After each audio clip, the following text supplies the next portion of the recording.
You've been on the creation side of a number of pioneering technologies. Just give us a sense of your background before we dive in. Well, the project you will have heard of is XFS. I was one of the original 5 architects of XFS. A wonderful group of people moved it into Linux, and it survived after the SGI and IRIX went away, so I'm very grateful for their work. Lots of other related things, but Never before have we seen this kind of a set of layers in the storage stack either, right? So let's unpack those a little bit. I know you've got some thoughts on the various layers and how people can think about performance and cost and how to make decisions about all of these things. Right. So back in the old days, there was hard drives and tape, and there was some minor variation between 15K hard drives. Do you remember them? And 7,200 RPM hard drives.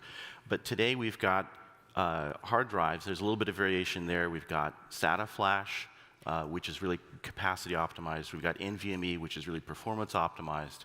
And then we've got the new storage class memories that are coming out. And so those 4 layers. In the old days, there was 2 layers. You had to decide, where do I put the data? Is it hot or is it cold? And something on tape really couldn't be accessed. You had to move it up and promote it in order to access it. So the rules were complicated but fairly straightforward. Now with 4 layers, where does the data live? Where does it get promoted to on access, if at all, because they're all random access layers? How do you demote it? So the complexity of the problem has gone up because we have more storage layers. The counterpoint to that performance argument is the cost argument. Disk is cheaper than SATA flash is cheaper than NVMe is cheaper than storage class memory.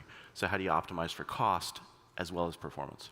And this isn't like a policy engines conversation. This is more leaning toward best practices in a time when there aren't any yet, especially with things like storage class memory, for instance, where nobody really has figured out how to make all this work together, even though the potential's there, right? Right. Huge potential. People are starting to slowly figure out that storage class memory being on the memory bus is just a different beast than block-oriented storage devices of the past. I'm sorry, I lost the question. No, we were just saying that this is no longer a simple thing where you had a couple protocols that set the policy, and it was just set that and forget it. You knew where everything lived. This isn't just policies. This is more best practices, right? So, how do we start thinking about where these things go and how they fit, and what's there to help people start thinking about these things? Right. In the old days, every site set their own policies about when things were promoted and when they were pushed down to cooler storage tiers.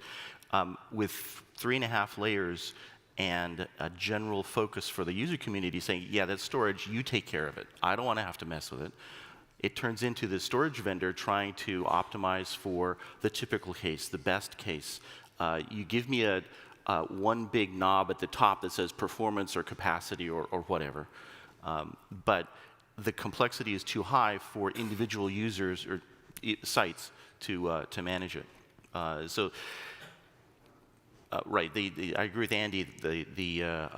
The rise of the cloud and its instant-on kind of features have that demand is trickling down into the on-prem storage solutions as well. Well, then the cost equation gets a little more complicated, doesn't it? How do you even think about where to put things if you're optimizing for cost? How do you think?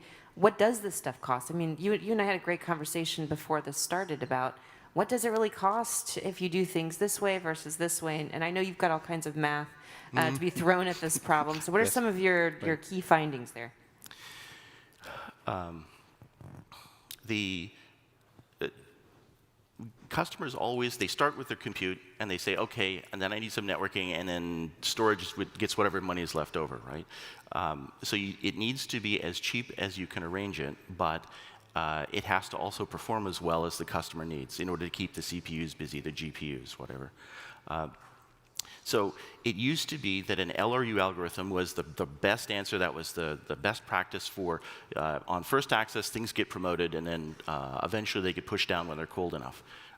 The industry is moving toward predictive analytics to say, I predict this is going to be hot in about 20 minutes, so I'm going to start moving it up now. And so that's the coldest tier is, of course, the biggest and the cheapest, and you want that storage class memory to be as small as you possibly can make it while still meeting your goals because it's the most expensive. So that it's not going to be an even pyramid. The layers are going to be different at different sizes and different for each customer based on their workload. And of course, as we all know, customers don't really understand what their workload is. They just say, it's not going fast enough. And so we have to figure out, well, what is their workload and what would we recommend for their particular configuration. How are people at this point solving this problem? In the biggest shops that you've been in and said, well, you've got all these different layers, what are you doing? How are people doing this now? Is it just completely ad hoc? And I should have probably asked this question to Michael, too. Maybe we'll get a chance to do that later at some point. But yeah, what are people doing about this? For our experience at Panasas, the customer will generally rely on our field engineers that have experience configuring systems. So they've got broad experience across customers. But yes, it's a manual. You talk to the person, they sort of figure it out. Okay, I think that's the right answer there. You go with it, right? Then you be prepared to adapt, right? That's the thing. Aren't these people supposed to be really smart and have magical solutions to all these things, right? Well, one of the characteristics of HPC that I'm curious about is that in the past, the application programmers understood what a file system, and specifically a parallel file system, was good at. And so they wrote their software knowing what the storage was good at, and so they changed their data layouts and their consumption patterns, the I/O patterns. But modern days, genomics, AI, more modern applications, the application writer doesn't know, doesn't care. They want to get their job done at the application layer. So we're not having help from the application writer any longer. And with those kinds of workloads in mind, by the way, and Panasas has been part of the, I would call HPC-oriented storage ecosystem for a long time. Right.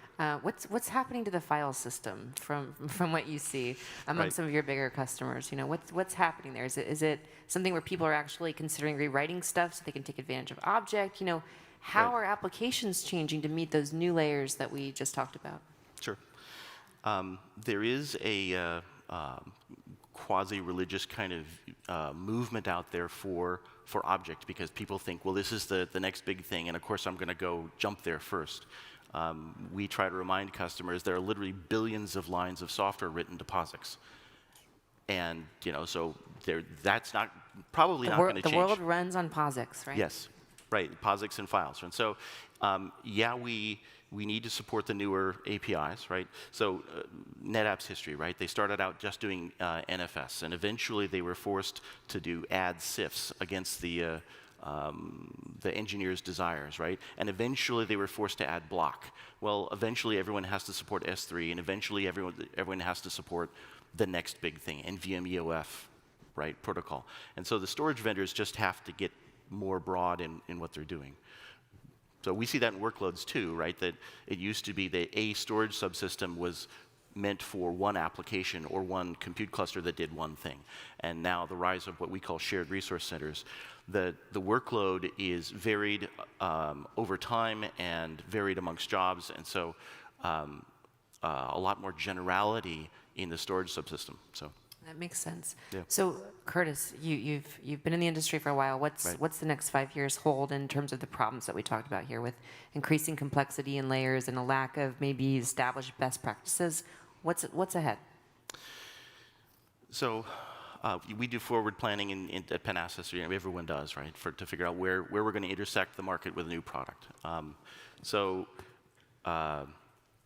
NVMe is rising. The complexity of the different storage layers is growing.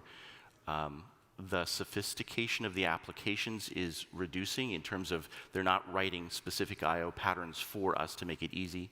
The shared resource centers. So for us, there's a lot of changing requirements at the storage layer. So one of the other things that there's a non-performance related thing that I want to bring out too, that as Andy was saying earlier, if you look at a typical HPC environment has several people on staff in order to manage and maintain the file system, the storage subsystem. And those people are expensive to come by and difficult to obtain because the skill set is rare. So figure you've got $200,000 in total burden cost between salary and benefits. So you got a staff of 5. That's $1 million a year.